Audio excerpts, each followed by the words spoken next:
Merci beaucoup. La parole est à Manon Bouquin pour le groupe Rassemblement national. Merci, Président. Monsieur le Président, Madame le rapporteur, chers collègues, le démarchage téléphonique s'apparente de plus en plus à un harcèlement caractérisé. Nos concitoyens en sont exaspérés, ils en ont ras-le-bol. Les premières victimes sont les individus les plus vulnérables, à savoir les personnes âgées ou isolées. Certes, il existe des dispositifs, vous l'avez rappelé, comme Blocktel, mais près de la moitié des inscrits continuent de recevoir des appels indésirables. Blocktel n'a pas réglé le problème, faute de moyens suffisants pour repérer et sanctionner les contrevenants. En fin de compte, les consommateurs continuent d'être victimes d'une sollicitation continue. Il faut savoir que 40% des démarchages téléphoniques proviennent de centres d'appel localisés hors du territoire national, comme le souligne le rapport du Conseil national de la consommation. Cela suffit.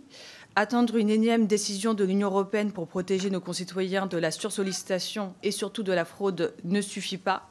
C'est le sens de l'amendement que nous avons déposé sur ce rapport pour agir tout de suite à l'échelle française. Il est ainsi proposé d'interdire le démarchage depuis des centres d'appel à l'étranger.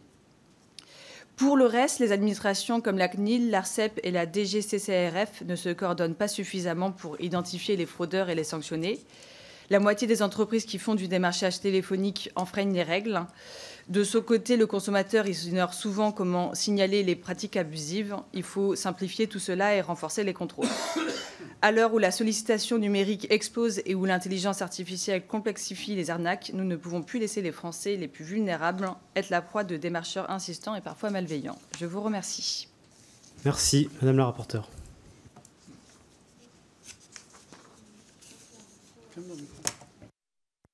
Oui, merci Madame la députée. Vous parlez d'harcèlement caractérisé, on est bien d'accord là-dessus et c'est ce qui remonte de manière assez globale chez tout le monde.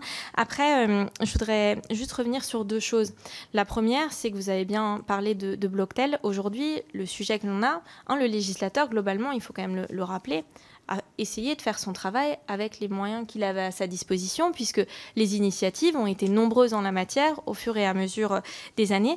Mais le sentiment que l'on a dans le système de l'opt-out tel qu'il existe aujourd'hui, c'est que tout repose sur le consommateur. C'est au consommateur de s'inscrire sur Blocktel, c'est au consommateur d'alerter la DGCCRF s'il y a un problème, c'est au consommateur de faire ci, de faire ça et de contrôler. Et nous, aujourd'hui, le système tel que l'on souhaite le faire, c'est dire de base, c'est non, sauf si on dit oui. Et c'est pas de base, c'est oui, sauf si on dit non. C'est un peu pour le schématiser.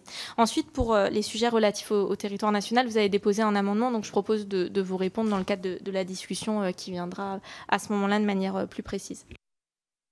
Merci beaucoup. La parole est à Liliana Tanguy pour